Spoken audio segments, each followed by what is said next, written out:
A few weeks ago, I was pondering an idea for a future video on my lunch break about the good and bad elements of the Resistance bomber and the Battle of Dakar from The Last Jedi.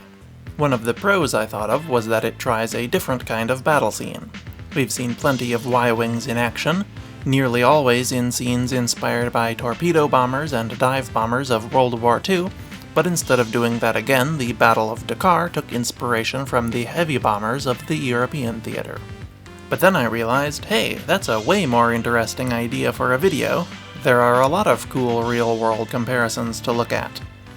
So to celebrate May the 4th, that's what we're doing today. I'm Joey from Radio Free Coruscant, and these are the real-world inspirations for Star Wars ships. Lock airfoils in attack position. We're passing through the magnetic field. Hold tight. Put your deflectors on double front. Look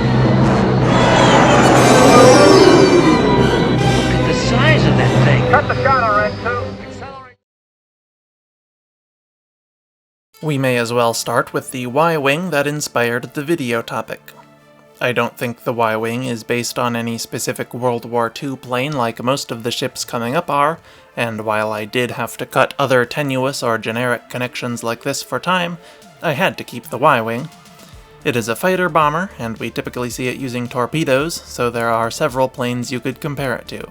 In particular, I am reminded of the Douglas Dauntless or TBM Avenger. In fact, you could even assign the Clone Wars BTLB Y-Wing to the Avenger, with their shared ball turret behind the cockpit, and the Douglas to the original trilogy's BTL-A4 Y-Wing due to their more exposed gun. Man, that spot looks cold on the Dauntless. Without any major physical comparisons to point out, I don't really have a lot to say about this one, unfortunately. There are probably twin-engined dive bombers that might be a closer fit visually, but going by vibes, I think these are the best match. And of course, the other comparison that inspired this video was the MG-100 SF-17 Starfortress. This one has a much more obvious inspiration, the B-17 Flying Fortress, which inspired both its name and appearance. The B-17 was a World War II heavy bomber that primarily saw use in Europe, and was responsible for over 40% of all the munitions dropped on Germany during the war. Both it and the MG-100 featured a similar long, round main hull, with numerous analogous features.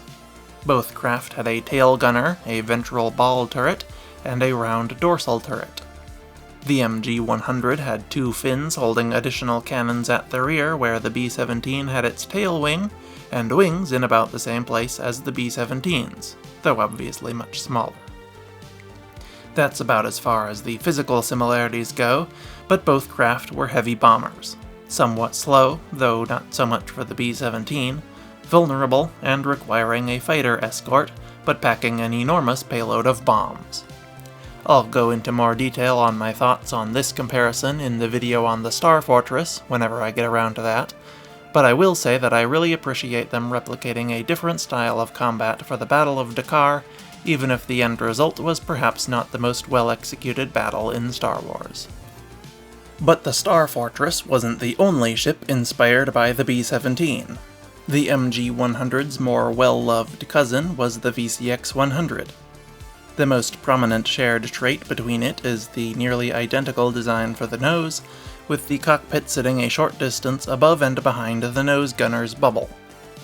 The two vessels also had a dorsal turret in roughly the same location, and a tail gun as well, though the Ghost's tail gun was a part of its embarked shuttlecraft.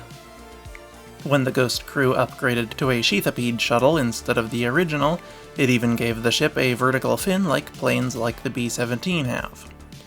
You could also probably make a connection between the B-17's bomb bay and the VCX-100's cargo bay, as the doors for them are roughly in the same place. The VCX-100's connection to the B-17 wasn't just a real-world connection, though. It was also a reference to the most famous ship in Star Wars, the Millennium Falcon. It is fairly well known that the cockpit of the Millennium Falcon was inspired by the B-29 Superfortress, America's other star bomber of the war. This, of course, was the plane responsible for dropping the only 2 atomic bombs ever wielded in combat on Hiroshima and Nagasaki. An oddly sinister choice for the protagonist's civilian freighter, but admittedly, even to this day, the Superfortress does look like a retro spaceship. And when it was first introduced, it practically was.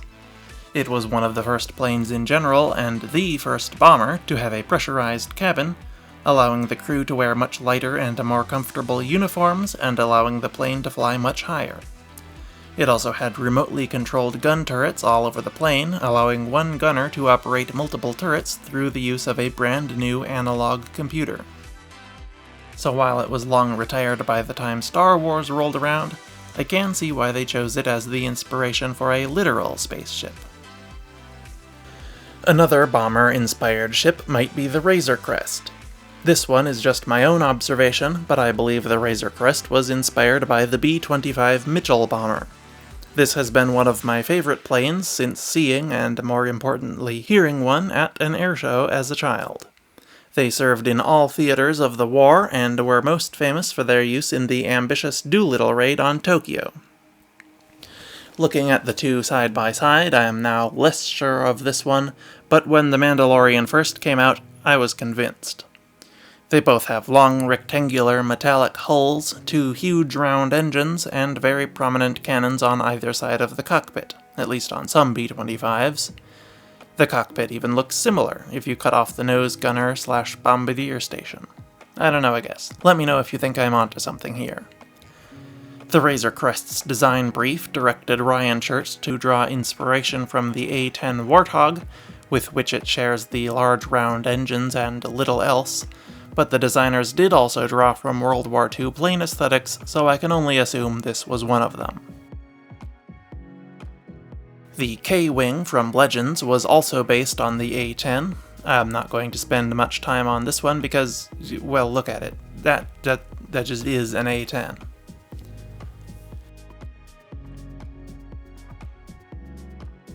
The K-Wing was far from the only starfighter based on a real-world plane, though, and several of the others are even closer matches than the bigger ships and planes we've looked at so far. Take the ARC-170, for example. This was essentially just a P-61 Black Widow in space. It had the same unusual staggered pair of cockpits, plus a tail gunner, radio operator canopy, a similar stubby nose, and nearly identical wings and engines. All it's missing is the tail wing. You could even argue that the Black Widow's roof gun turret is converted into the ARC-170's astromech droid. And I would argue that they fill similar roles as well. The ARC-170 was a reconnaissance starfighter equipped with extremely powerful sensors and weapons, and the P-61 was a night fighter with radar, and was one of the first night fighters to be designed around radar rather than being retrofitted with it later on. Those aren't quite the same, but I thought it was interesting that both of them were known for their advanced sensor systems. Another starfighter with an almost too on-the-nose real-world analog is the Rogue-class Porax-38 with the P-38 Lightning. Porax-38 and P-38 should tell you everything you need to know, but take a look at them anyway. The Rogue class is basically just a Lightning with the ends trimmed off. The twin tails are roughly the same shape, even incorporating the Lightning's air inlets as its sublight engines, and the cockpit looks like they just continued the curve of the Lightning's canopy and discarded everything in front of that. We don't have quite as concrete a grasp on the Rogue's intended role as we do the ARC-170, but the Lightning was such a versatile fighter that it probably overlapped with the Rogue, like the ARC-170 and Black Widow did anyway. Before we move on from starfighters, there is another comparison that I'm not super sure about. The Belbalab 22 starfighter, General Grievous's ship of choice, looks to me like it might have been inspired by the P-40 Warhawk. Both are fairly small, and there are a few components that look like they match to me. The cockpit canopy is what made me think of the comparison, but looking at them side by side, the Belbalab's tail fin looks like it could be the Warhawk's rudder but upside down, and the two engines almost look like warped versions of the P-40s. This is probably the one I'm least convinced of, but I'd be curious to hear what you think. Moving on from starfighters, regular fighters, freighters, and bombers, the LAAT was partly inspired by the Soviet Mi-24 Hind, a heavily armed and armored troop transport and gunship helicopter. In particular, the designers drew inspiration from the Hind's staggered cockpits, but you can also see elements borrowed from the gun turret at the nose, the downward angled wings, big troop doors on the sides, and the two top-mounted engines. The LAAT is also used in much the same way that a helicopter is, has helicopter-esque flight characteristics, and was even referred to behind the scenes as the Jedi attack helicopter.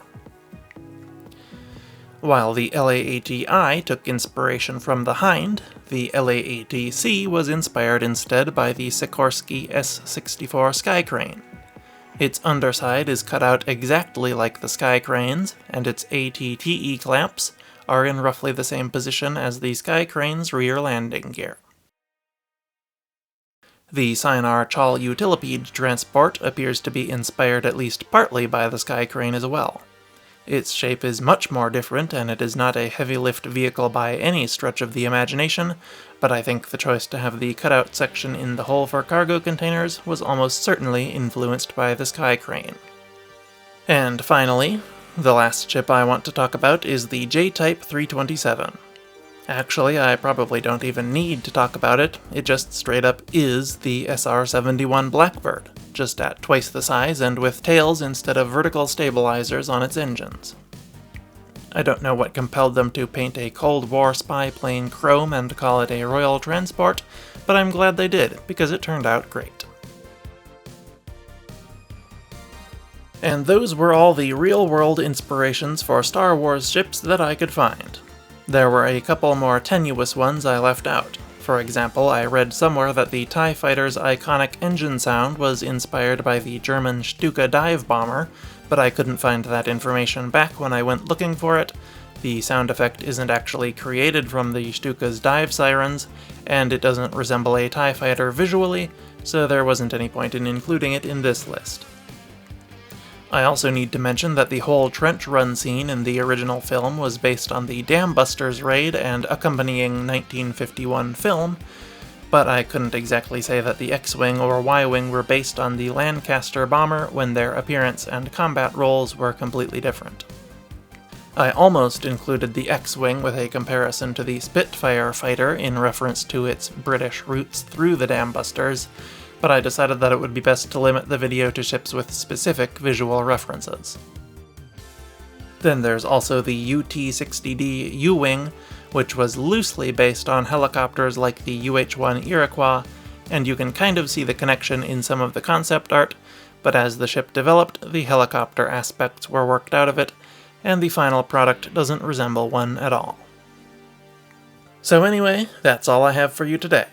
Let me know which of these ships, planes, or comparisons was your favorite, and if there were any that I missed. I tried to be as comprehensive as possible, but I'm sure I left out at least one or two. I'd also love to hear if you have an idea for a plane they should take inspiration from in the future.